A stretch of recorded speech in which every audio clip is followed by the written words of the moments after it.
But here, in a metallic bonding, so basically the bonds is between the metals. They hold together in a crystalline lattice and in a sea of mobile electrons. Basically, in a metals there are free electrons are there which can move and conduct the electricity. So that's why metals are good conductor of heat and electricity. So they conduct electricity because of freely moving electrons, and any substance that has to move, they are moving. They are creating some charges, typically either mobile electrons or the ions. So they will conduct the electricity. And yes, they are also having high melting point and boiling point. And metals, because bond between the metals are very, very strong right now, rather than the covalent bond. They are malleable and ductile. So you can make them, you can stretch them, you can just beat them and make a sheets. Okay. So you can check this in this diagram, how the electrons, they are moving in between the atoms. So these atoms, and these are the kernels, and these are the electrons which can freely move. So now, in a coordinate bond, we have done with the ionic bond, covalent bond, metallic bond. Now we will come to the point for the coordinate bond. In the coordinate bond, someone is coordinating very well. That one is getting the electron and another is giving the electron. But how? One is a donor, another is an acceptor. So here the atom will share the electrons in order to achieve the noble gas configuration. Instead of sharing equal number of electrons, like if somebody is going for a pizza and he said, yes, give me the money, that equal contribution. No, it's like somebody is throwing out a party and somebody is just eating. So, but instead of sharing the equal number of electrons by each of the atom, one of the atom will provide the pair of electrons as a donor atom, but another will take up the electron as a acceptor atom. So it is denoted by the arrow pointing toward the acceptors like this. So A is a donor and B is a acceptor atom. So if I check that this is nitrogen NH4 positive, that is the ammonium ion basically. So ammonium nitrogen forms coordinate bond with the hydrogen atom in an ammonium ion. So I'll let you know how it does. So here nitrogen is belongs to the nitrogen family and have 5 valence electron. Nitrogen is having 5 valence electron and hydrogen is having 1 electron in it. Okay. So here this nitrogen is attached to this hydrogen, this. Everything is fine. Every octet is complete here. You can check it here. Now these 2 electrons are there. What will happen? In this case, this bond pair, this lone pair is as a valence electron is there. Now this lone pair will be given to the empty orbital of the hydrogen. This is a vacant orbital basically. So now hydrogen doesn't have anything. It means it doesn't have anything. Hydrogen के पास एक electron होता है. Now it doesn't have anything. Now what will happen? Nitrogen will give the electron to the hydrogen. So it will equally share its own lone pair as a bond pair. Now you can check. So who is the donor atom here? Nitrogen. Nitrogen is the donor atom and hydrogen is the acceptor atom. So because hydrogen is having taking electrons, whole charge is positive. So this arrow is pointed towards the acceptor atom. So this is a coordinate bond. Similarly, in the hydronium ion, they also form the coordinate bond with the hydrogen and the oxygen atom. We can also go for one example right now. Oxygen belongs to the oxygen family 16 group and have valence electron 6. So there are 2 lone pairs. You can check it here. 1, 2. This is also lone pair. Now, if you will combine with the H positive, this one lone pair will make a bond with the hydrogen. Now, you can check it here. And this is a donor atom because it is donating to the hydrogen. And hydrogen H positive is a acceptor atom. So here there will be the whole charge H3O positive. and this headed towards the hydrogen means hydrogen is the acceptor atom and its whole is a coordinate bond. So what are the properties of coordinate bonds? Same, they have boiling, melting, and higher than the covalent bonds. Okay, first of all. Second, these compounds are semi-polar in character, and these compounds are gases, liquid, and the solid also. They are usually insoluble in polar solvents like water, but soluble in non-polar solvent easily.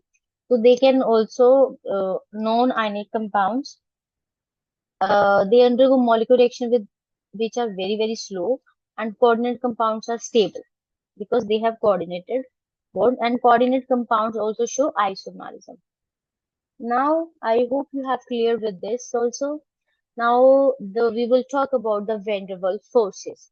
So, in van der Waals forces, uh, basically the scientist Jones Cedric van der Waal in 1837-1923. In between this period, he have even the very beautiful concept of van der Waals force.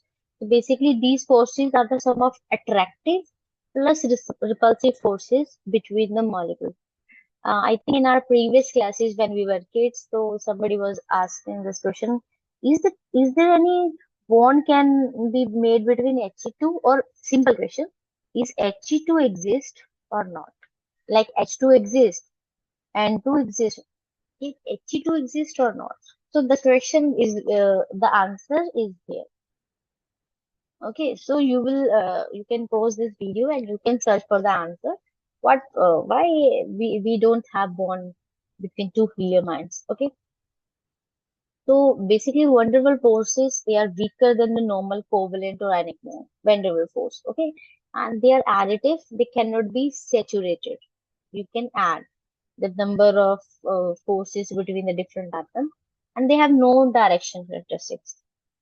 Okay, so they are also short range forces, hence only interaction between the very nearest, and the attractions are greater in the closer atoms and the molecules. Like if they are going, somebody is going away, so van der Waals force is less. If they are coming very close, then van der Waals force is stronger. So another is dipole forces, and dipole is something. Di means two, pole means two poles. So the poles like here chlorine is a partial negative. Here it is a partial positive. So this chlorine is from the this compound and this from the another compound. So between the compound they are also having some interactions. So this is something, they are attractive forces that occur between the polar molecules.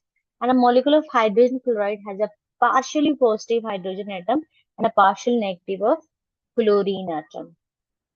So in the collection of many hydrogen chloride molecules, they will align themselves so that oppositely charged enzymes. See here, differently how they are having, like they are just arrange themselves so that one partial positive can attract towards the partial negative one. Okay, so here you can check.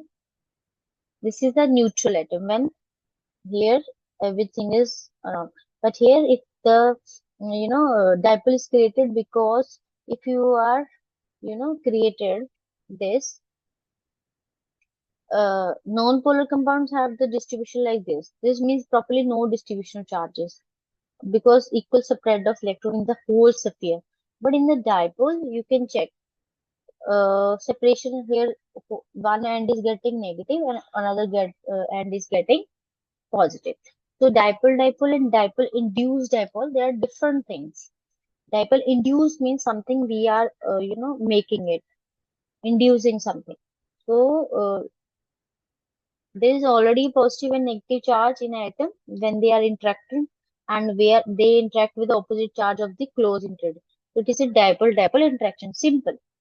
But in dipole induced dipole, when somebody is neutral and you are putting another molecule which is a dipole, it separates the charges. Simple. When a dipole molecule which come closer to the non-polar entity, it distorts the whole identity in a positive or negative one. So that means we are inducing something. Okay. So occurrence of van der Waals force is basically unequal distribution of the electrons. Here it is just a temporary because when you will go away, it will be closed. Okay, so van der Waals forces occur in non-polar molecules after the distortion in a molecular geometry, which leads to dipole-induced dipole interaction. And they are just temporary, and that's why they are called weak forces of interaction. Van der Waals forces are also called weak forces of interaction. So van der Waals forces have a little bit in that significance, stabilizing factors of the protein structures. Okay, and secondly, hydrogen bonding is very, very important. Like hydrogen bonding is something, the bond between a hydrogen and another electronegative atom. Electronegative atom can be oxygen, it can be nitrogen, it can be, means more electronegative atom. Okay. So here if you will see this H and this O from this water molecule, they are making a hydrogen bond. So the hydrogen bond is the attractive force which bind the hydrogen atom of the one molecule and the electronegative atom of the another. Sometimes on the same also. I let you know. We call it as inter and intramolecular hydrogen bonding. We will discuss it. It is also formed when the partial electrostatic attraction, which is weaker than both the ionic and covalent bond. So it's also weak force. So what happens? So the hydrogen is attached directly to the most electronegative element and causing hydrogen to acquire a significant positively charge. Okay, here you can see these are the lone pairs that ammonia, water, and the ether. So each of the element to which the hydrogen is attached is not only significantly negative but also has least one active lone pair. होना चाहिए. So these bonds occur between ammonia, water, and HF because appropriate small size. Type of bonding, there are two types of bonding is there. One is intermolecular and another is intramolecular hydrogen bonding. So we will say inter and intra. Intermolecular hydrogen bonding between the two different molecules. Inter, like inter-department competition is going on, suppose. Okay, like in biotech or in chemistry department or in architecture and media design. That is called inter. But in case of intra is the inter.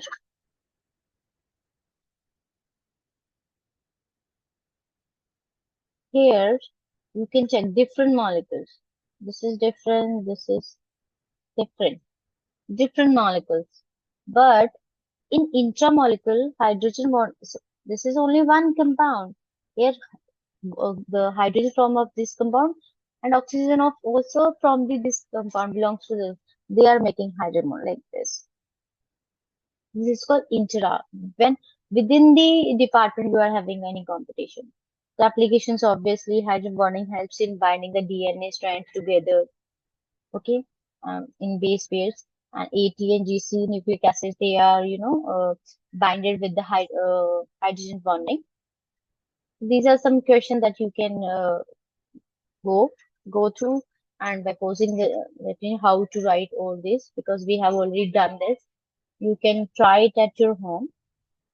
I'll make it compose so that you can try it and make more out of it.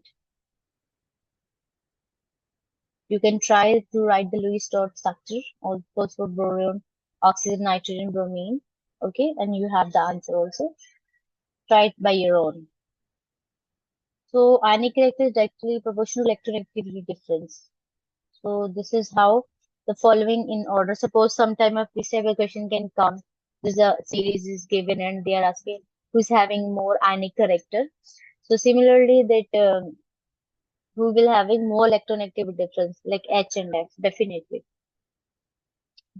Okay, so this type of question can also come. So we have get the knowledge about the type of bonds. We have also get the different hydrogen bonding and all. So I'll make it clear up to this that we have done with the chemical bonding, and this part 3 is very very important point for the question answers also.